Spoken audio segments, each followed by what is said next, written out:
Bismillahirrahmanirrahim. Assalamu alaikum dear students. I am your English teacher Khalid Hussain. आज हम class 8 के लिए guided English के लेक्चर में लेसन 29 द अराइवल ऑफ हेथक्लिफ की एक्सरसाइज को सॉल्व करेंगे। हम इस एक्सरसाइज में क्वेश्चन ए को डिस्कस करेंगे, तो आप अपनी बुक का पेज नंबर 170 खोल लीजिए।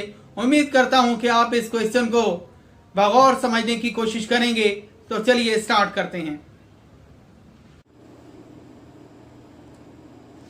Lesson number 29 the arrival of हेथक्लिफ।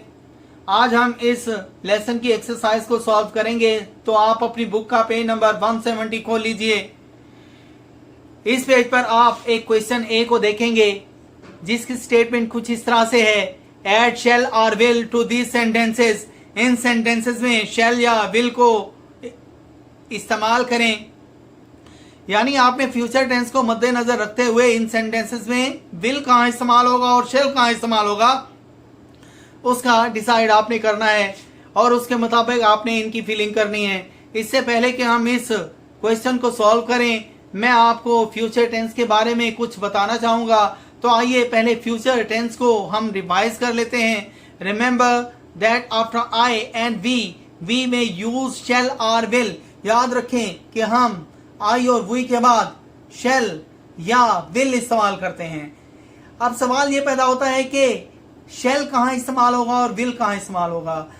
आमतौर पर आई और वी के बाद हम शैल का इस्तेमाल करते हैं, लेकिन अगर सेंटेंस में जोर दिया जा रहा हो, यानी किसी काम के करने पर कोई स्ट्रेस दिया जा रहा हो, जोर दिया जा रहा हो, तो हम वहां पर आई और वी के साथ शैल के बजाय विल इस्तेमाल करेंगे। अदरवाइज आई और वी के बाद शैल इस्तेमाल करेंगे। इसी तरह after you, he, they, etcetera we normally use will for future. कहते हैं कि यू, ही, दे वगैरह के साथ हम आमतौर पर फ्यूचर टेंस के लिए, मुस्तकबिल के लिए विल इस्तेमाल करते हैं। अब इन्हीं असूलों को मद्देनजर रखते हुए हम इस क्वेश्चन को सॉल्व करते हैं। तो फर्स्ट स्टेटमेंट देखिए, I shell no tomorrow. I subject को देखिए, सब्जेक्ट आई और वी आ जाए तो हम इसके बाद शैल का यूज करेंगे। अब सब्जेक्ट यहां पर आई है तो हम इसके बाद शैल इस्तेमाल करेंगे। दूसरी स्टेटमेंट देखिए, he will help you tonight. अब ही के बाद हम विल इस्तेमाल करेंगे। थर्ड स्टेटमेंट देखिए, school will close on Wednesday. School के बाद भी हम विल शैल में से विल को इस्तेमाल करेंगे, क्योंकि सब्जेक्ट अगर आई और वी हो तो हम शैल इस्तेमाल करते हैं, अदरवाइज विल इस्तेमाल करते हैं। हाँ जी, फोर्थ स्टेटमेंट देखिए, द बुक्स विल अराइव सून। आप देखें, बुक्स के बाद हम विल इस्तेमाल करेंगे। पांचवी स्टेटमेंट यानी फिफ्थ स्टेटमेंट देखिए, I shell C John on Tuesday. आप देखें, आई के बाद हम विल और शैल में से विल का इस्तेमाल करेंगे। इसी तरह सिक्स स्टेटमेंट देखिए, यानी सिक्स सेंटेंस को देखिए, you will enjoy the concert. अब यू के बाद आई और वी में से हम विल का इस्तेमाल करेंगे। लेकिन अगर इसी सेंटेंस में किसी बात पर जोर दिया जा रहा होता, you will enjoy the concert, तुम जरूर कंसर्ट को एंजॉय करोगे, तो हम यहां पर जरूर के मायने में विल की जगह शैल इस्तेमाल करते। अब सातवीं स्टेटमेंट को देखिए, इट विल रेन सून। अब इट ना तो ये आई है ना वी है, ये इट के बाद हम शैल और विल में से विल को इस्तेमाल करेंगे। लेकिन अगर इसी स्टेटमेंट में गौर करें, अगर जोर दिया जा रहा होता इट विल रेन सून, जरूर जल्द बारिश होगी, यानी बारिश जल्द जरूर होगी, तो आप यहां पर इट विल की बजाय शैल का इस्तेमाल करते। इसी तरह आठवीं स्टेटमेंट को देखिए, we shall be home tomorrow. We shall be home tomorrow. अब क्योंकि यहां पर सब्जेक्ट हमारा वी है, तो वी के साथ हम फ्यूचर के लिए शैल इस्तेमाल करेंगे। हाँ जी, नंबर 9 पर देखिए बेटा, you will like this soap. You will like this soup. अब ये ना तो वी है ना आई है, लिहाजा हम यू के साथ शैल की बजाय विल इस्तेमाल करेंगे।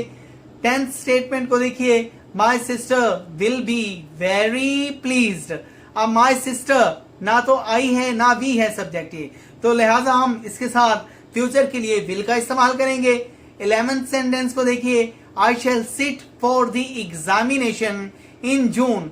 अब देखें आई सब्जेक्ट देखिए आई के बाद हम फ्यूचर के लिए विल के बजाय शैल इस्तेमाल करेंगे।